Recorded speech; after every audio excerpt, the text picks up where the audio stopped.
Hey, Walt. How you been? Good. How are you? Good to see you today. Good. Yeah. Yeah, Thanks for coming to meet me here at the coffee thanks for shop. inviting me. I figured it was a good in-between place to meet. Absolutely. I came a little early. Have a good day. I've been working a little bit while waiting for you. Oh, absolutely. Yeah, it's you always have to get work done whenever you can. Yeah. And here is free Wi-Fi. Nice. Password 12345. Nice and easy for Yeah, you. great. I memorize you. that all day long. Hey, did you hear about Fred Flintstone? No, what? What's going on? So I saw this file that, I had to go in, help them write some reports. Okay. And he's getting gastric bypass. Oh, well, I think Karen needs it. I don't know if it'll work. Yeah. Hey, I've been here for a while. Do you mind if I go to the ladies for a second when you watch my laptop? No, I got that. Okay, great. Thank you. Sure.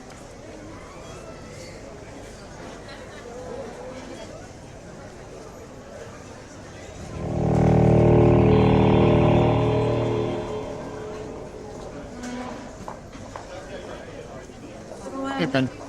Hey, Walt, where's my laptop?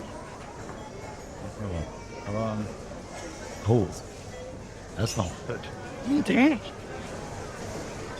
Ooh, that's bad. Walt and I did this skit to show the many mistakes that people make with their data security. And at the very end of this presentation, we're going to go through and have a postmortem talk about everything we did wrong. Hi, I'm Penny Garbus, president of Soaring Eagle Data Solutions. I am the proud mother of 4 children. I have 2 grandchildren. I helped found Soaring Eagle Data Solutions about 25 years ago. I have been in IT for over 35 years. My company helps CIOs, CTOs, and business leaders ensure their data is secure, performs well, maintained, governed, and visualized. I love my job. I get to work with IT leaders like you every single day. We help them solve problems through IT. We help save jobs. We help our clients protect theirs and their customers' data, and we improve their bottom line. Today, my mission in life is to talk to you about stopping hackers from becoming corporate vendors. And now I introduce my CISO. Hello, my name is Walt Whitten. I am the Chief Information Security Officer at Soaring Eagle Data Solutions. I've been in information technology and security for over 25 years.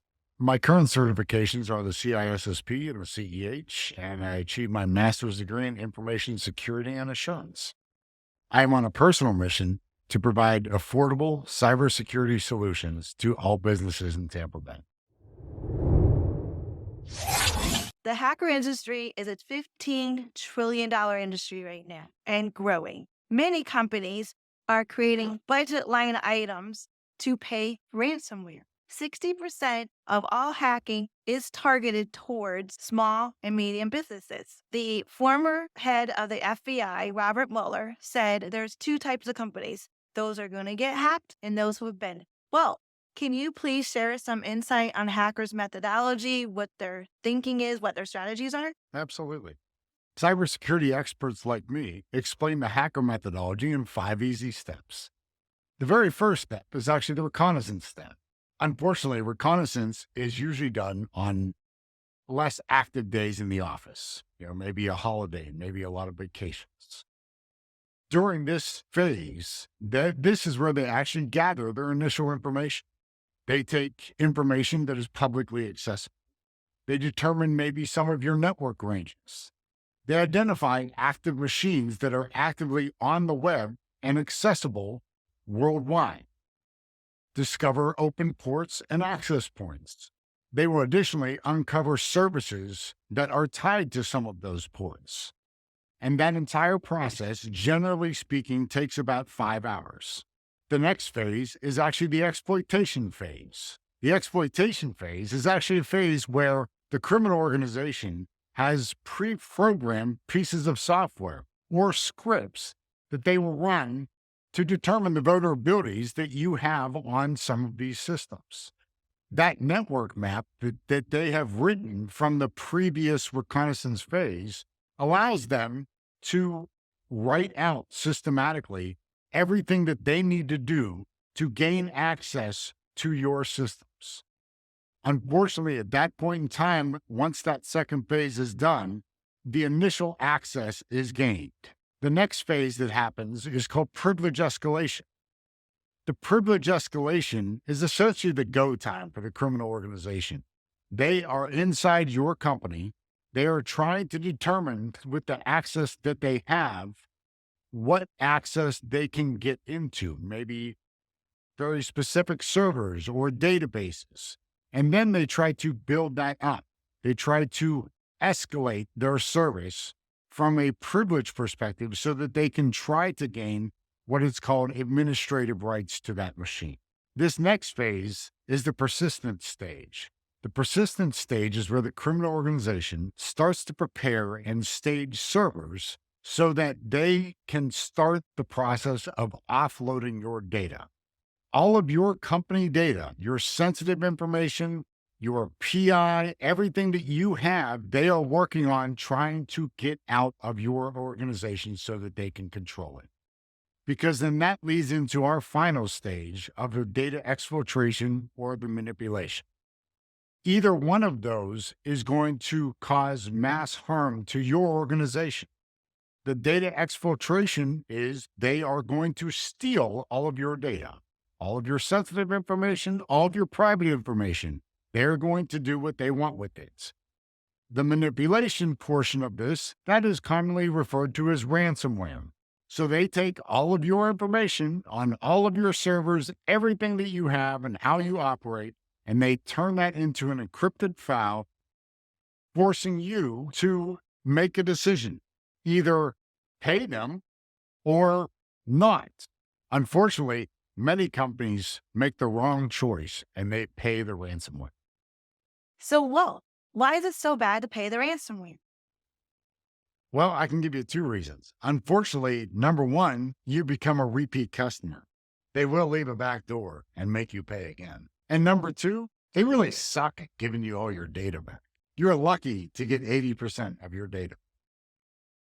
So, Walt, you're saying that a hacker organization has a mission, a methodology, and a plan to build repeat customers. So, as an organization, the validation is paying. All they need is better PR. What are some important things that people could do to improve their security posture right now? The number one thing that everyone should ensure that they're doing inside their organization is patching. Unfortunately, over 90% of all ransomware attacks stem from unpatched, vulnerable systems. So that's the main reason why everyone should ensure that they're patching their systems. There are smaller pieces you can do, but equally important, like multi-factor authentication, ensuring that ports are closed on servers and firewalls that are not being used, and finally, limiting user access. What I would really like you to understand is that you are not special. You are not too big. You are not too small. You are not too leading edge. You need to follow security protocols and have a good disaster recovery plan. There's no such thing as unicorns. Too many companies pay the ransomware instead of doing disaster recovery planning. They think they're too big, they have too much data, too many systems, and they think it'll be more expensive to do a disaster recovery plan than it would be to pay the ransomware. A disaster recovery plan means that you look into your company for all of its vulnerabilities, and then you come up with a plan to offset those vulnerabilities. So, for instance, a vulnerability is weather. In Florida, we have hurricanes. We have to prepare for a hurricane that will annihilate the building and everything in it and protect our employees and make sure they're safe. We just all went through COVID. So plan for illnesses that might affect several people or even key people. Plan for outages that are hardware outages or personnel accidental outages that you might be vulnerable to. Go to your team leaders in your business and ask them how much data can they afford to lose? What other vulnerabilities that they see in the system that could cause business outages or disruption and hit your bottom line. Work together with your team leaders to come up with strategies that will offset these vulnerabilities. Some strategies are very easy. Some strategies, let's take the illness. If you have one person that can give your people access to all the systems they need to do their job, you want to train 2 or 3 more so that if one person's out on a vacation, on a cruise, wins the lottery, you have somebody else who can step in and do that. If you have to worry about weather issues, if you want to, for hurricanes, for us, is not only we to make sure our building is secure, our data is secure, we don't want our people running around the last 24 hours securing our data. We want it done and ready to go so they can go home and take care of their families. So you want to look at those kind of vulnerabilities and come up with strategies that will be effective. The other thing you want to do is look at in whole. What would happen if you had total disruption of your business? What are the most important systems, applications, people, everything that are vital to your organization to keep it running should a disaster happen? That includes the amount of data you need. For example, you're running a hospital. Do you need the last 7 years of data to keep your business running and to take care of those patients that are in your hospital today? Probably not. Look at the data, systems, environments, people you need to keep your company running for 72 hours to a week. Create a strategy for storing the data, having access to those people, having access to those systems, and build your DR based on that. Because the ancillary systems like file shares, email, accounting systems, marketing systems, they can all be brought back online slowly while you keep your business running. Eddie, do you have an example of an organization that just did it all wrong? Yes, well, I do. There's a famous unicorn. He's a CEO of a leading edge company who said that he did not need to spend funds or resources to set up standard maintenance plans, disaster recovery plans, performance testing, and replicate systems. And this led to several lives being lost and hundreds of millions of dollars being spent by several navies to go out and do the recovery. This situation was the Titan submersible. Penny, I heard about that. And I heard that NASA and the U.S. Navy gave them guidelines to follow, which they didn't. And that would be like you not listening to me whenever I say we need more endpoint security. Great point, Walt. What have we learned from this? You are not a unicorn. Ransomware and other security problems are coming. They are coming for you, for your company, for your data, for your clients' data. Businesses should look at their infrastructure and determine what systems and people and processes are vital to your company. Vital systems should be replaced through air gap backup strategies and then develop plans for people, technologies, procedures, and your recoveries. The plan should be tested and validated. Your business is not special. You are not a unicorn. You have a responsibility to protect data, people, financial support for your company, the jobs in your company, and that means you need to create and implement a disaster recovery plan. If you don't know where to start, then you can click on the link below, set up a meeting with Walt and I. We are happy to help you start for free for 1 hour. Don't be a unicorn. Don't be a hacker enabler. Fight back by doing what you know is right. While you are going through and setting up your free security review session, I'm going to give you a few additional items to help keep your organization safe. You need to perform a cybersecurity risk assessment at least annually, security policy development and implementation, security awareness training, incident response planning, hire a third party to perform a cyber risk assessment, implement software solutions like endpoint security, use proper hardware security like firewalls, and finally, make sure you have 24/7 monitoring and response. So, Walt, we're back at the cafe. Can you tell me all the things we did wrong there? Oh, Penny, we did a lot wrong. And unfortunately, one of the main things that we did wrong was the unsecured network with the 12345 password. People use a free Wi-Fi all the time. Why is that such a big deal? Well, two reasons. Number one being it is unsecured network. and a very weak password. Any hacker could spoof that very easily and trick you into logging into their system and not the free Wi-Fi that's in this coffee shop. So what else did we do wrong? Well, unfortunately, you talked about Fred Flintstone and his gastric bypass. That's very sensitive HIPAA data that should not be discussed to anyone who does not need to know about that information.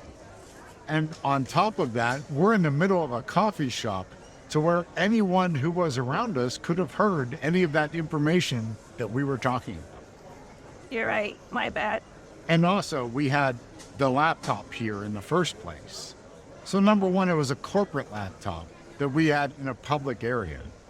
The problem with that is, like with talking about data, anyone can shoulder surf or walk behind you and see what you're doing. So if you were coding or if you were doing something to where other people should not see it, it can cause a problem with unintentional views by people who should not be seeing your equipment. But Walt, it was your fault my laptop got stolen. What are you going to do to protect the data and my job? There is no scenario where you should ever pass the responsibility of your equipment onto another person.